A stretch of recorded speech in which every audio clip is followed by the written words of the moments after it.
সম্মানিত দর্শক, আসসালামু আলাইকুম।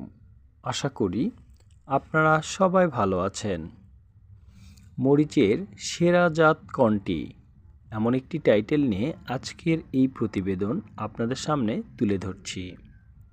দর্শক, 2025 সালের জন্য সবাইকে অভিনন্দন ও স্বাগতম।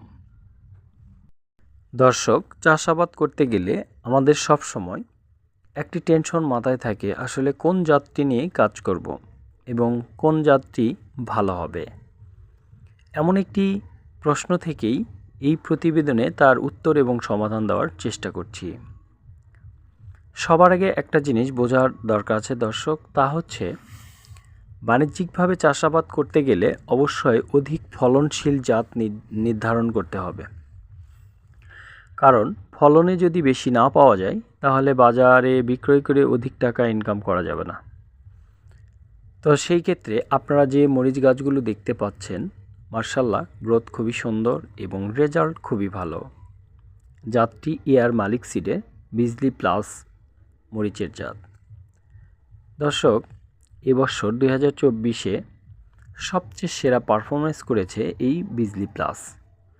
এটা আপনি সারা বছরই চাষাবাদ করতে পারবেন। গাছটার বিশেষ ক্ষমতা হচ্ছে বৈরী আবহাওয়াতেও টিকে থাকতে পারে।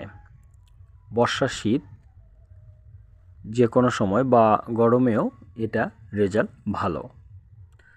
আমরা এর ফলন দেখে অবাক হয়ে গিয়েছি যে এত ফলন হতে পারে।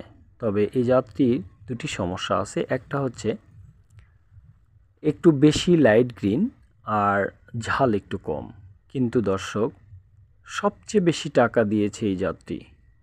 কারণ অন্য মরিচ যদি 1 মণ হারভেস্ট করা যায়, এই মরিচ 3 থেকে 4 মণ হারভেস্ট করা যায়।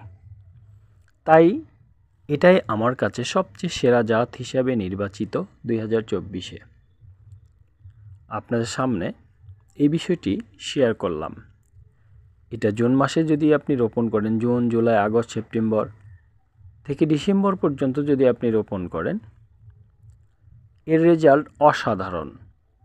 প্রচুর ফলন এবং প্রতি সপ্তাহে সপ্তাহে এই মরিচটা হারভেস্ট করা যায়। তাই দর্শক, আমরা যেহেতু আধুনিক কৃষির সাথে জড়িত এবং প্রযুক্তি ব্যবহার করে চাষাবাদ করি, সেই ক্ষেত্রে সেরা জাতটি নির্বাচন করে চাষাবাদ করাই উত্তম হবে। সবাই ভালো থাকুন, সুস্থ থাকুন, সুন্দর থাকুন। আজ এ পর্যন্তই। আল্লাহ হাফেজ।